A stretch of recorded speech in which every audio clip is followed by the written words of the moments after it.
Hello and welcome to the Kentucky Today podcast. I'm Lawrence Smith, the editor of Kentucky Today. And our special guest this week is State Auditor Allison Ball. And she's going to talk about a special audit that her office did of the Department of Education. And let's just say that the examination did not result in a passing grade. Auditor Ball, thanks for joining us. We appreciate it. Thank you. It's good to be here. First, talk about what prompted this audit. Sure. So, as sometimes happens, the General Assembly was actually involved in what led to this audit being performed. The General Assembly actually passed a bill. It was House Bill 825 from the session before last, requiring us to do an audit. And they wanted us to do a broad, comprehensive audit. So sometimes when people hear the word audit, they think it's about finances. This did include finances, but the authority in my office extends beyond just looking at the books. We also can review and make sure that you're compliant with the law. We make sure that you're getting the most bang out of your buck. Are you getting a good return on your investment? So this was one of those kinds of audits. We actually refer to that type as a special exam because it's broader than just the finances. So this was a big deal. It's actually the first time that a special exam has ever been performed on the KDE. So it looked at a lot of factors, and that's why the end result was over 500 pages. It was almost 600 pages long. So it was comprehensive. A lot of work went into it, and there's a lot of information that I think that can be used as a blueprint going forward. Well, obviously we can't go through all of it, but I do want to hit some of the highlights. And you mentioned bang for the buck. One finding was that there were millions of dollars in unspent funds, which was surprising. Explain Yes, what so was going on there. so that's a great question. So there was $250 million of SEEK funding, and that's a big deal for schools to use SEEK funding. There was 250 million that over a 4-year period of time was allowed to lapse. And the last budget bill and some other budget bills that directed how this money could be spent would have allowed that money to be used in other for other SEEK buckets, so to speak, so you could use this money in certain ways under the law. And instead of using the money that way, the KDE just allowed it to lapse. It just went back to the general fund. So the money wasn't lost. It didn't go to the wrong place, but it wasn't utilized when it could have been. And the reason why that's a big deal is because last year the KDE went to the General Assembly and said, "Hey, we're $40 million short in our SEEK transportation funds," and that some of that 250 million could have been used for that. And so you want to make sure you keep an eye on things like that because that money is appropriated. It's there to be used in a certain way, and it leads to errors and problems if you're not doing it the right way. So that was a finding. The good news is it wasn't misspent or anything like that, but that was something that we looked at and made recommendations on for the future. One finding of particular interest, I think, to Kentucky Baptist is you say that the KDE is violating the U.S. Constitution in the way that it treats faith-based preschools. What did you find? So that was a big deal. So we did review preschools in the Commonwealth of Kentucky, and it's timely to do that. That's a big discussion right now all over the Commonwealth of Kentucky. The question about whether or not we should have mandatory preschool, should we have universal preschool? How does that interplay with, as you just said, Southern Baptist churches that have a preschool? I'm from Prestonsburg, and we have a great little preschool at Irene Cole Baptist Church. It's been there for at least since I was small, maybe even beyond that. So this is a big issue to look at across the state right now. And we reviewed several things involving that. One of them is the constitutionality, which you've just referenced, and that was a significant finding because right now the KDE has a regulation that prohibits state funds for preschools to be utilized by a faith-based institution. So it's a detailed regulation, and it says that if a religious institution owns the building that the preschool is using, then they can't get state funds. The only way they could get state funds is if it's a separate entity, it's incorporated in a different way, it's not connected with the faith-based institution. And it goes even deeper than that. It says that, and the regulation says that if you are incorporating any religious teaching at all in your preschool, then you won't be able to be eligible for state dollars. So that wipes out a lot of preschools in the Commonwealth of Kentucky and a lot of good ones too, because you have the Jewish preschool in Louisville. You have, of course, Southern Baptist preschools all over the Commonwealth of Kentucky. Many churches, many faith-based organizations have these types of preschools, and it totally excludes them. And under the U.S. Constitution, that is actually unconstitutional. And there is case law that's directly on point with that. Recent decision from the Supreme Court that deals with state dollars in those type of instances. So it is a clear cut one, and it's clear enough that it made its way into our audit. So we discussed that in some detail in there, and that's something that I believe that they are at risk of being sued or having some serious issues if they don't correct that. So we made recommendations to correct that. Another thing that's worth discussing when it comes to preschools, though, and these are the preschools that are using state funds. We reviewed their assessment that they use to determine if they're giving high quality education to these little ones. And right now in Kentucky, they use a STARS assessment, and it's a 5-point assessment. So, 1, 2, 3, 4, 5 tells you how good they are as a preschool. The average preschool that's using state dollars, this does not include the faith-based ones that would be like Irene Cole, Prestonsburg. The preschools, the average preschool is a 2.7. So that's actually listed as a not high quality preschool. That's your average. Just under 50% are considered to be a 3, 4, or 5. If you get a 3, 4, or 5, then you're considered to be high quality. But here's the really concerning part about that, and it's worth noting as we're talking about what do we do as a state. We also found that there was not a correlation with a high ranking in this assessment and kindergarten readiness. So one of the big things we talk about when it comes to preschool is helping these little children be kindergarten ready. It's not a daycare, it's preparing them for kindergarten. And we even looked at the top 10 best assessed, highest quality preschools in the Commonwealth of Kentucky, and they did not show a correlation between that high rating and kindergarten readiness. So this actually surprised me as we were digging in, and we also evaluated other states and how they do preschools. So it wasn't just focusing on Kentucky. We had some good comparisons with other states. This surprised me, and I think this is relevant right now in particular because we're doing a lot of talking about this, about where we should go in the future. So that finding could mean that parents are essentially being misled about how good these schools are. Well, I would feel that way. I have a little one that just started preschool this year, and we were looking at, okay, is she ready for preschool? Where do we want her to go? And you do look at STARS ratings and things like that because you think, oh, this one is doing a great job preparing these little ones, and it did not show that. So I do agree with you. If you're a parent looking at that, you would have no way to know that that's not correlated with kindergarten readiness. Back to the faith-based preschools question real quick. How has the department responded to that, if they have yet? Yeah, that's a good question. So they've responded to many things in our audit, and our back and forth has actually been pretty good. And what they've essentially said on most things is, hey, we're going to take what you've said under consideration, and we're going to review what we're doing going forward. So I think it remains to be seen what they'll do with that. But most of the interactions have actually been pretty good, where they've said, okay, we're going to review what you've said, and we're going to figure out what we're going to do moving forward. One finding I found pretty troubling is that you said the KDE lacks what the report calls measurable benchmarks for determining student success. What are the implications there? Sure. And that's a big deal and I want to say these proficiency numbers because I think that helps give you a background about why this is important. So in Kentucky right now, our proficiency scores for elementary is 47% proficient in reading, 42% proficient in math, 34% proficient in science. And then by the time you get to high school, those numbers drop. It becomes 45% proficiency in reading, 35% proficiency in math, and 6% proficiency in science, which is really concerning. So that's in the background. Worse among minority students, right? It is worse with minority students. Yeah, that's exactly right. So there are a lot of concerns regarding all of that. Students as a whole, and then particular segments in our society of students.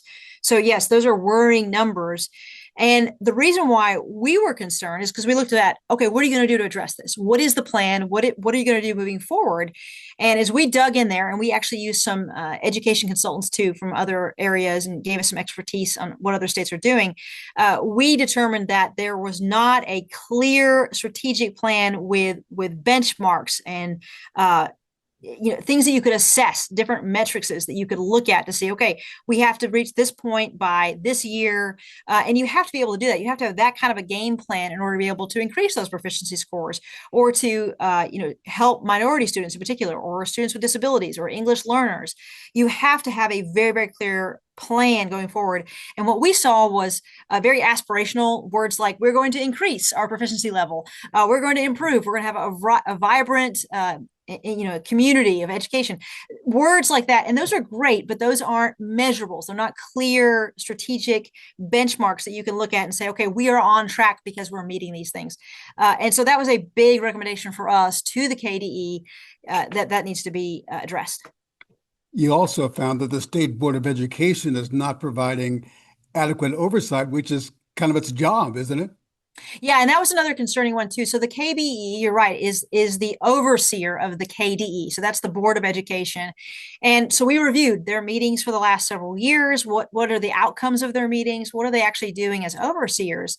And we found somewhere between 60 and 80% of their meetings are basically just them listening to lectures.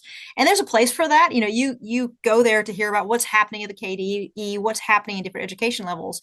But the purpose of that is then to prepare the board to be able to make recommendations, to be really engaged in the decision making. And we did not find that. In fact, we found that there were some really important things that were not even addressed at KBE meetings. For example, those proficiency scores that I just listed to you, those were not brought up to the KBE. And you would think that would be probably issue number one that you're talking about as a board. We found that there was a significant lawsuit that was never addressed with the Kentucky Board of Education. So they absolutely need to have a much more engaged role if they're going to be the overseers for the future. And it wasn't limited just to the KBE. There are a lot of advisory committees, advisory councils. There's actually 21 if you look at everybody who's involved. Most of them were just listening sessions where they would meet and they would listen, and then we most of them did not make recommendations about what should be done moving forward. The ones that did, and there were very few that did, there was no follow up on with whether or not those recommendations were acted upon. So that was a big issue. That was particularly concerning about the committee that deals with special education, so students with disabilities. There were significant issues with that one because they have a lot of vacancies. They had over a dozen vacancies on that board. They've not had a quorum in over a year. Even the board members that are sitting on there, it's unclear whether or not their term is still ongoing or if they've already finished out their term. So that's an important one that should be very engaged in the direction of children with disabilities and their education and their future. And so there's a tremendous lack there.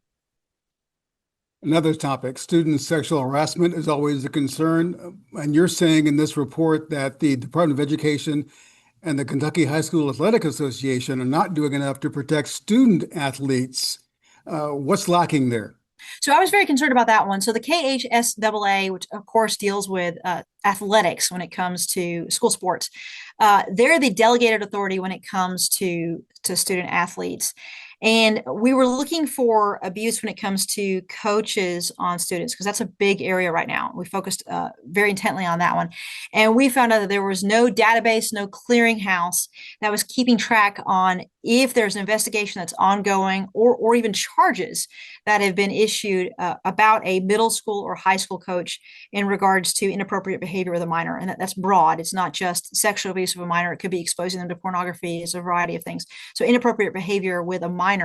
That is a huge deal that needs to be addressed right away. We need to be keeping track of who our coaches are, if they're ever investigated, if they have charges brought against them, if they've ever been convicted. If you're convicted, that's usually known. But those earlier stages, investigations and charges, that should put them in an area where they're not with children in these intimate settings anymore. So I was greatly concerned about that. You've got kids in athletics who are going on trips with their coaches, or coaches could go into the locker room.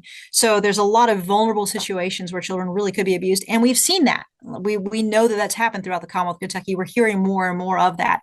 So I think that's a recommendation that needs to be taken very seriously and that needs to be addressed right away. The legislature has passed a bill, as you know, to eliminate DEI programs at public universities, but apparently they still exist in K through 12 schools. And I want to read what you said in the report. You concluded that they are a waste of money. Pretty strong words. What do you base that on? So they're strong words, but it's based on what we reviewed about the outcome of using these programs. So and I don't take that lightly. If we're saying something, it's because we believe we've looked at the background and we've reached that conclusion. So we found out that there are about 14 employees hired by the KDE just dedicated to DEI, several programs, the Equity Dashboard, the Equity Toolkit, the Equity Playbook, and Equity Professional Learning. All of those were implemented to address DEI incorporated into education in Kentucky, and particularly with an eye to increasing proficiency levels with Black students in particular. So not just minority students, but actually focusing on Black students in particular. And instead of seeing an increase in proficiency, we saw a decrease in proficiency. So a lot of money was spent without much of an outcome. And when you're looking at an audit, you're looking at your return on investment. That was not a good return on investment. Lots of money going out, needle not being moved. Absolutely, we've got to do something to address the proficiency scores in that community. Their numbers were surprisingly low, worryingly low, and it shouldn't be. So, that money could have been used to hire literacy coaches or numeracy coaches, a variety of other options, and this one didn't move the needle. And so it'd be my recommendation to not continue with something like that. It seemed to be having the opposite effect of what was intended. As I said earlier, there's much more to the audit, but overall, what's the one or two things that you found most troubling? Well, we've listed several of them. I think the preschool issue is troubling because that's a big issue right now. I absolutely think the lack of awareness about if you've got a coach who's being investigated for sexual abuse, that one needs to be addressed right away. Big picture, absolutely, we need to have a strategic plan that raises these proficiency levels, make sure these kids are ready to go. There's so much in here. One thing I don't want to overlook, though, is that, and I know you know this, there's an epidemic of anxiety and depression and even suicide among young people. And it's not just high school age. It used to be mostly limited to high school. It goes down to middle school. It goes down to elementary school now. And that's a serious problem. And then we actually covered some of that in this audit because we were looking at school counselors, and they're your front lines people who are there to address these kinds of issues. And we found that nearly half of all schools don't meet the goal of counselor to student ratio of 1 to 250. And that's a big ratio. That's not like they're getting to deal with a lot of students one-on-one. We're not meeting that. We're more like 1 to 300. In order to meet our goal, we need at least 628 more counselors in the Commonwealth of Kentucky. I think that's a serious issue that I don't want it to be overlooked because it's very pressing right now. We also have a goal of all those counselors putting about 60% of their time to counseling. And even that's a pretty low bar. So I think that's something that as a society, as a Commonwealth, we need to look at how we're appropriating money and who we're getting in to help these kids. And that's one I think needs to be addressed. And it's not just the number of counselors, but as you said, paying attention to what these counselors are telling these kids. Absolutely. Yes, absolutely. Yeah. And I think there's a greater need for that than there's ever been. You mentioned this earlier or alluded to it. How has the KDE and Commissioner Robbie Fletcher responded to this audit? So, I'm encouraged because their first statement right out of the gate was, we're going to review everything and, we're going to look to see what we need to improve. Some of these things have to be changed by the KDE themselves. So you've got to have their involvement. You've got to have their buy-in. Some of it is legislative, and we've already met with members of the General Assembly, and a number of them have ideas about ways to improve this. So some of this will be imposed on them by the legislature because they come from laws. But one thing that I noted is that in the last decade, we've had 8 different commissioners who have been head of the KDE. And if you have that kind of turnover, you just don't have continuity. It admittedly is difficult to make improvements because you've got different people in leadership all the time. So I'm really encouraged. Commissioner Fletcher, he's only been there about a year, so he is still new.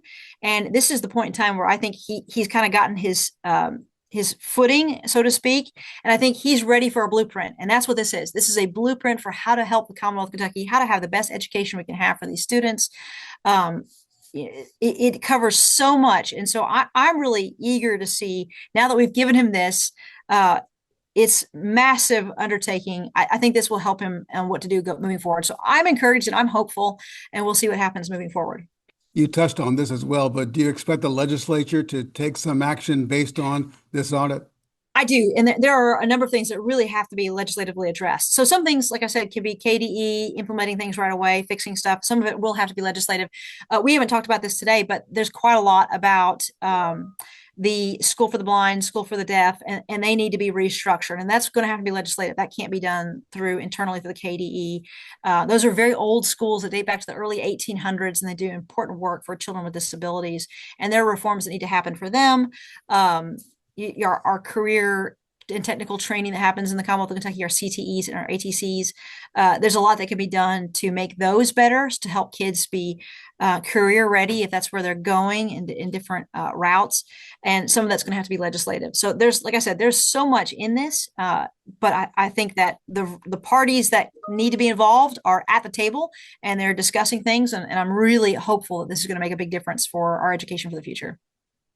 I understand you're not finished with the education realm, that you either are or planning to audit the two largest school districts in the state. Talk about that. Yes. So we got an appropriation to do the Jefferson County Public School System. Uh, and we are in the process of doing that one right now. So it's a massive undertaking. It's an expensive audit. It's been over a decade since that's been done. And that one has already begun. We're working on it and we're going through the process, and it's going to come out next summer. Just like the KDE, it's not limited to finances, it's broad. So we can look at, are you getting a good return on your investment? Are you complying with the law? Is this a safe place for children to go to school? Are the buses working right? So this is going to be a large special exam.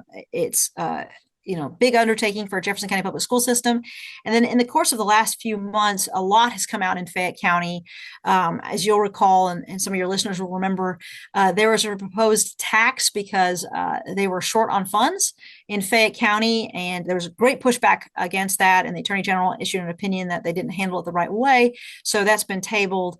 But it just brought to light that there's some financial issues and maybe some other issues as well in the Fayette County Public School System. So we've already committed to do an audit of the Fayette County Public School System as well. We're doing that at the same time as the Jefferson County one. So those are two heavy lifts. It's been over a decade since Fayette County has also had that kind of a comprehensive look over. All these schools do get audits every year, but they're limited. They're not as broad as what we do. So we're doing that for Fayette County as well. We're going to focus a lot on the finances because that's what's been in the news in Fayette County. And I anticipate that coming out roughly the same time as the Jefferson County one. We're trying to get all those things as quickly as possible. We've only got so many auditors in the office. So I'm always limited by how many bodies are available to work on things, but we know it's important and we're working as fast as we can. And we want to get that information out there. I was going to say, you're keeping your staff busy, that's for sure. I'm keeping them very, very, very busy. And they remind me that, like, as you come up with a new idea, Allison, wait just a minute. Make sure we still have people who can do it. As we wrap up, what's your advice to parents in light of your findings of the Department of Education? Well, and that's a great question. I think it's really important for parents to be involved. So I know this is a 560-page audit, and not everyone's going to want to read through, 560 plus pages. But I would recommend, read the coverage, listen to this podcast. It's worth going through and knowing what's happening with your schools, because the more parents are involved, the better the education will be. There are all kinds of ways to school in Kentucky. There are private schools, there are public schools, there's homeschools. And I think at all levels, you need to have parental involvement. You have to have parents engaged. And if we have parents who are at the table, who know what's happening, that's going to be a tremendous accountability. It's going to be a great incentive for excellence. It's going to do so much, and it's good for the kids. The kids need to have mom and dad very involved. So I would say this is one of my jobs, is to make sure there's information available, to make sure there's transparency. So I'm giving parents the tools and the information they need to be engaged, to be a voice in the community.